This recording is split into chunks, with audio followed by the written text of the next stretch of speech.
In this set of questions, we're going to derive or build a production possibility frontier for a very simple economy and use it to illustrate the concepts we've discussed in the lesson. Our simple economy has 3 acres of land, A, B, and C. And the people only care about 2 crops or products. They want wheat and they want corn. The table shows how many bushels of wheat and corn each of our 3 acres can grow. For example, A can make either 100 bushels of corn. A can make either 190 bushels of corn or 190 bushels of wheat. And if it splits its time, say 50-50, you can make 95-95. B can make 100 bushels of corn or 50 bushels of wheat. If it allocates its, if we split it evenly, it can make 50 corn and 25 wheat. C can make 50 bushels of corn or 100 bushels of wheat. If we use it 50-50, we can make 25 corn and 50 wheat. Let's fill in the table to show what happens as we plant corn and wheat in different acres by different amounts. So let's start with what happens if we plant all 3 acres in wheat. Well, we get 190 from A, we get 50 from B, we get 100 from C, which means we get a total of 340 bushels of wheat from our 3 acres. But since all 3 acres are being planted in wheat, we would get no corn. Now what happens if we take half of B and use it to grow corn? We'll use half of B to grow corn, we'll get 50 corn. We'll get 25 wheat from the other half of B, and we still get 100 bushels of wheat from C and 190 from A, so we're going to get 190 plus 25 plus 100, which means we'll get a total of 315 bushels of wheat. If we use all of B to grow corn, we'll get 100 corn.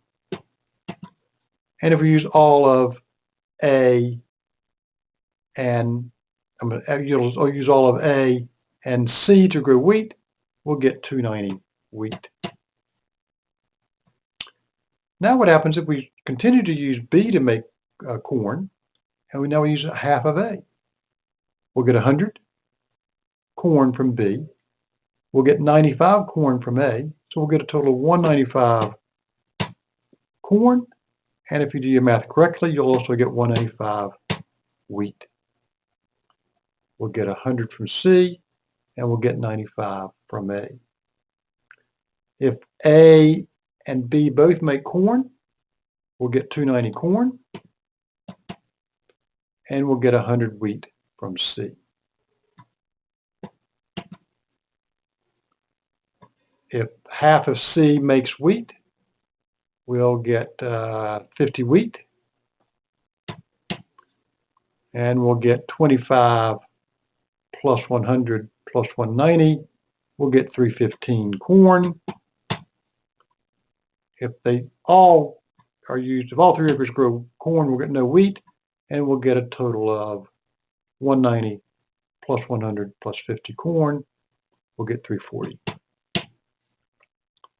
We can plot these combinations on a graph.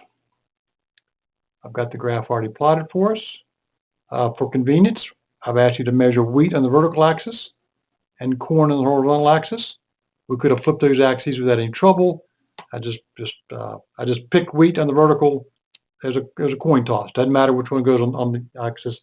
But let's all be together and use the same graph. So wheat's on the vertical axis, corn's on the horizontal. Let's look at the first point in my graph. 0 corn, 340 wheat. To plot that point, I wouldn't move from the horizontal axis at all. Corn is equal to 0. But I'd move up 340 to get that point right there. That's where corn is 0 and wheat is 340. Let's do another point. Let's do the one where we have, let's do this right here. 190 corn, 290 wheat. 100 corn, 290 wheat. So I'll move over 100 for corn. Then I move up 290 for wheat. Bingo. That point there shows me where corn equals 100 and wheat equals 290. And that's one of the points on the production responsibility frontier. I've connected the 7 points that we obtained with nice straight line segments. Notice as we move to the right on this curve or frontier, as the amount of corn increases, this frontier becomes more steeply sloped. It's got 3 segments, and as I move to the right, the line segments get more and more steep. Now we'll ask some questions. How much corn can we grow if we grow 340 bushels of wheat? Well, our table tells us pretty quickly, if you use all your acres to grow wheat, you're not going to get any corn. We can see that on the graph. If we want wheat to be 340, well, that means we can't get any corn at all. This point here tells me when wheat is 340, the most corn I can grow is 0.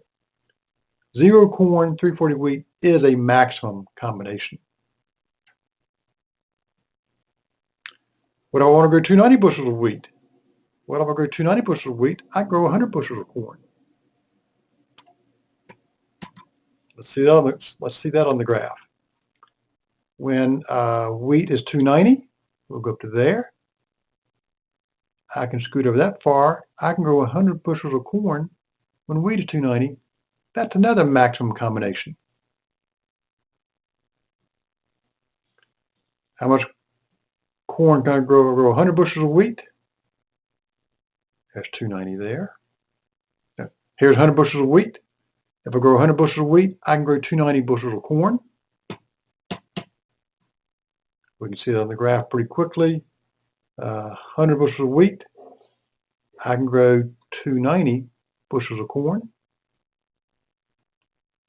And the last one is, if I grow 0 wheat, I can grow 340 bushels of wheat. If I don't go up any at all on the vertical axis, I can move on the horizontal axis all the way out to that point there. 340 corn, 0 wheat is another maximum combination. Now what if I want to grow 50 bushels of corn? There's 50. This combination tells me I can grow 315 bushels of wheat. I can show it on the graph. Corn is 50. So if I want corn to be 50, I can go up and up and up right there. I can go to that point on the frontier. That point is 315 bushels of wheat high. 50, 315 is another maximum combination. Now, we're going to, people have demonstrated a remarkable capacity to want more stuff.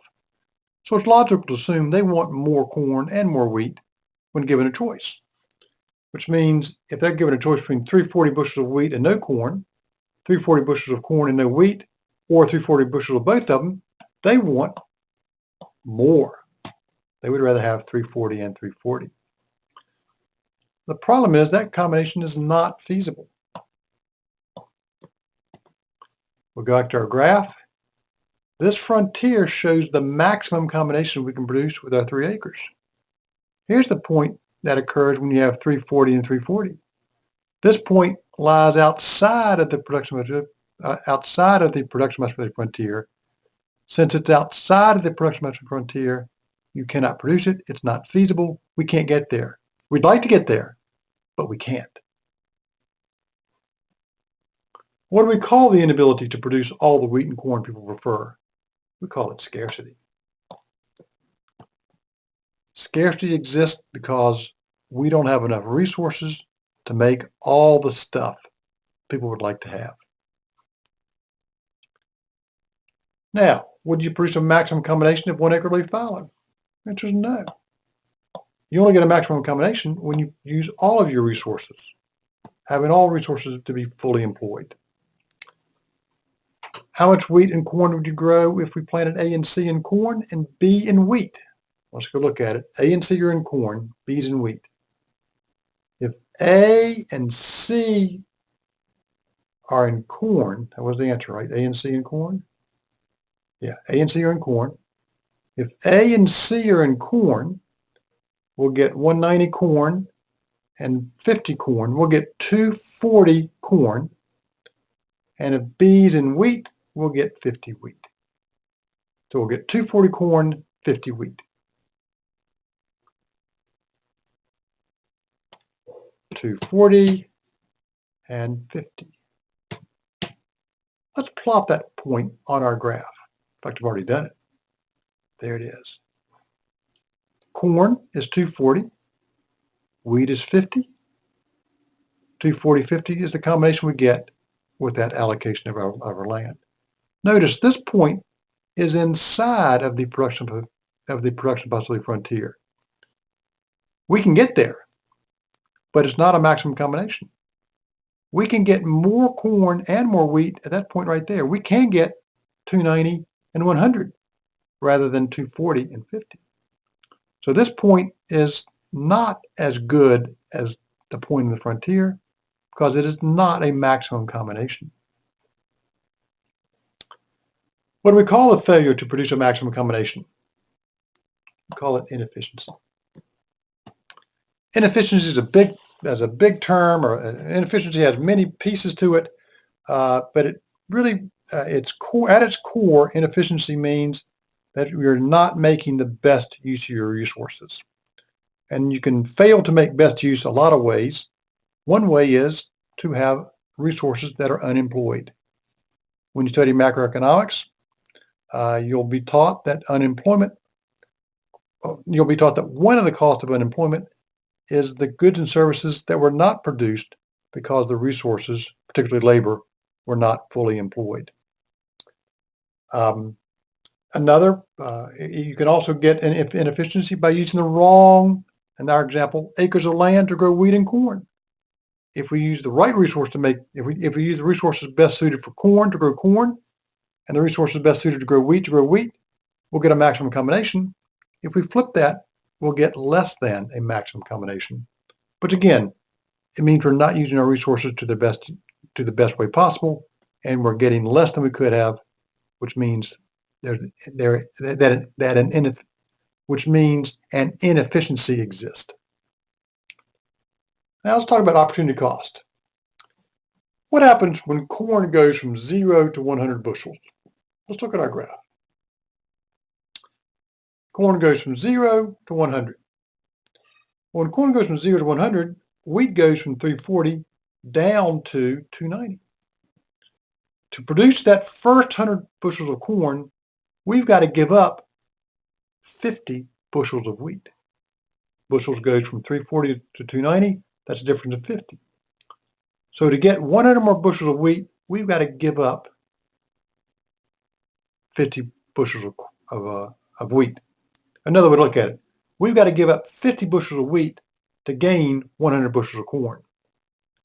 50 divided by 100 tells us we're giving up a half a bushel of wheat for every bushel of corn that we gain. So the opportunity cost of another bushel of wheat in this range of the graph is 1/2 a bushel of wheat. Another way to look at this, that line segment has a slope of minus 1/2. Yes, that line segment has a slope of minus 1/2. Every time we move over one to the right, we move down 1/2 vertically. So the opportunity cost in that range is going to be 0.5 bushels of wheat. Now what happened when we go from corn goes from 100 to 290? Well, now 100 to 290, there's 290, there's 290. Whoop. Yeah, there's 290. Fantastic, great. We're going from 100 to 290. Nice flat line segment there. There we gain 190 bushels of corn, but we give up 190 bushels of wheat. Wheat goes from 290 down to 100. So we give up 190 bushels of wheat to gain 190 bushels of corn. 290 divided by 290 gives me 1.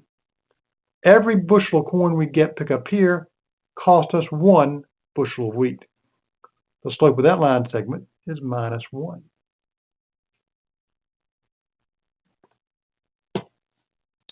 And finally, we get the last section of the graph. Here, when we go from 290 to 340, we gain 50 bushels of wheat, but we give up 100 bushels of corn. 100, the corn we give up, divided by 50. 100, the wheat we give up, divided by 50, the corn we gain, tells us we're giving up 2 bushels of wheat for every bushel of corn we gain. The slope of that line segment is -2.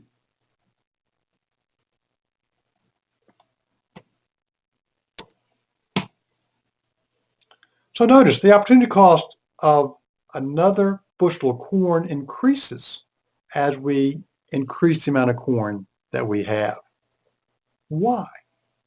Why does the opportunity cost of another bushel of corn increase as we grow more and more corn? The answer is some acres are better at growing wheat and some acres are better at growing land. When we first start growing corn, we use the acres that are best suited for growing corn. As we use more and more acres to grow corn, we have to use acres that are less well suited for growing corn, and which also means they're more well suited for growing wheat. We get less extra corn for the acres relative to the amount of corn that we pick up. The opportunity cost increases because resources differ in their productive capabilities. Some are better suited at one thing, and others are better suited at another thing. Now, what would happen in the PPF when you obtain more land? The answer is the production possibility frontier would increase. Let's look at what that means here. So here's an original PPF. We got wheat and corn. If you get more land, you can produce more stuff. The curve would shift out and to the right with an increase in land. What would happen if a flood ruined some acres? Well, if you lose acres, the opposite would happen. If we started here at the PPF, if we went from 2 acres of land, if we went from 3 acres of land to 2 acres of land, the PPF would shift in and to the left. We could not produce the same maximum combinations. The maximum combination space would shrink. What do we get? Develop a way to plant crops that increases yield. Well, that's a productive. That's an increase in technology. It's a technological advance. A technological advance shifts the production possibility frontier out into the right. It's just like we had more resources. If we find a way to get more stuff from our resources, that will increase and shift the PPF out into the right. Got to quit using fertilizer. Well, restrictions on fertilizer that farmers think is the best will tend to be the same as a technological decrease. So the PPF would shrink and move in and to the left. Again, there may be wonderful reasons to restrict use of fertilizers that damage ecologies. I'm not saying that, I'm not saying don't outlaw bad fertilizers. But I am saying that when you outlaw bad fertilizers, you're going to reduce the production possibility frontier. Would a hurricane reach country standard of living? The answer is no. A hurricane is going to wipe out resources. It's going to shift the PPF in and to the left. Now, some sectors may do well after a hurricane. If you're in the winter repair business, or in Richmond, if you were in the tree removal business, you'd make a lot of money right after a hurricane because people need you to remove trees and repair windows. But all that spending on tree service and windows is going to mean less spending on other activities. And if you've wiped out resources, you're going to reduce your productive capabilities.